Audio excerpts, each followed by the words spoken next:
कृष्णं वन्दे जगद्गुरुं भीष्मद्रोणतटा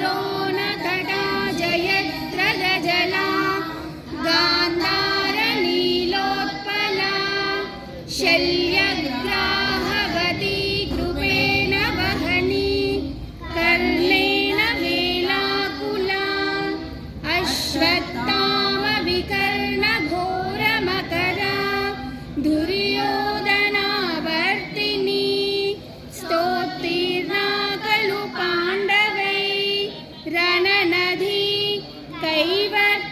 कैवर्तककेशवः पाराशर्यवचः सरोजममलं गीतार्थगन्धोत्कटं नानाख्यानककेसरं हरिकथा सम्बोधनाबोधितं लोके सज्जनषट्पदैः रहरः पेपीयमानं मुदा भूयात् भारतपङ्कजं कलिमला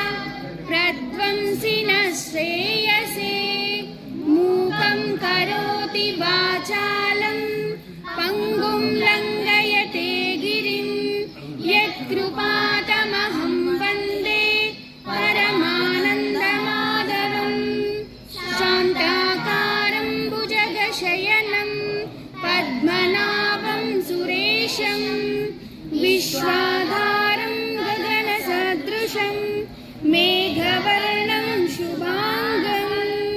लक्ष्मीकान्तं कमलनयनं योगिहृद्यानगम्यं वन्दे विष्णुं भवभयहरं सर्वलोकैकनाथं यं ब्रह्मा वरुणेन्द्ररुद्रमरुतः स्तुन्वन्ति दिव्यैस्तवैः वेदैः साङ्गपदक्रमोपनिषदैः गायन्ति यं सामगाः ध्यानावस्थिततद्गतेन मनसा पश्यन्ति यं योगिनो यस्यान्तं नवविदुः सुरा